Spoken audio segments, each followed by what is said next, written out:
Hey everybody, I'm Michael Ralph. Today we're going to be isolating DNA from some sort of organic sample. You're going to need everything you see right here, including cups, soap, isopropyl alcohol, and salt.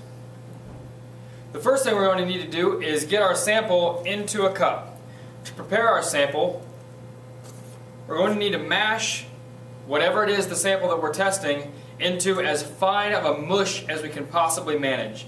So, depending on what tools are available, you might use a scalpel or even plastic silverware can work. But whatever you have, get it nice and mushed up and cut up and mixed up into as fine of pieces as you can possibly manage. From here, we're going to add two of our chemicals. The first one is we'll need approximately a 1% salt solution, and we're going to add about 15 milliliters. All of these numbers will be estimates, so just eyeball it. I added about that much.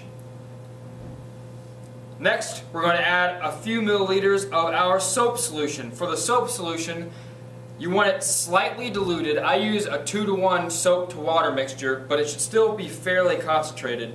And we'll add just a few milliliters of soap. Next up, we need to rock our solution for 5 to 10 minutes. We need to give our solution some time to work on our sample, and so we'll just very gently rock it to go ahead and agitate everything that's inside the cup. We'll watch the clock, and once 5, 10, maybe a little more time passes, we're ready for the next step. Next up, we're going to add some enzymes. The best source of enzymes would be meat tenderizer. And we're going to add just a little bit, just a small shake. Okay, you really don't want to overdo this step, so just a little sprinkle. If you see you've got any, you probably have enough. And now we'll rock for a couple more minutes. Now our enzymes are doing their work, breaking things down in that sample to get it further digested, making that DNA easier to get to.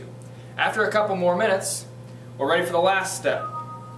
We need to take cold isopropyl alcohol and we're going to add it to our sample. The important thing here is we do not want this to get mixed up. Everything else is nice and mixed in our cup.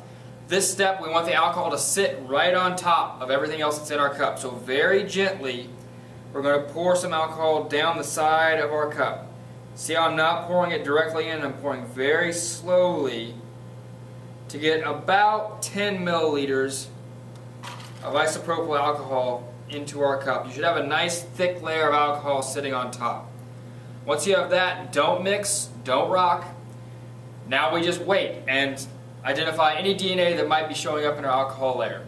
You can do this procedure for anything you've got in mind. It could be animal cells, plant cells, dirt, pencil shavings, anything you want to test. Just look in that alcohol layer and see if any DNA shows up. Good luck.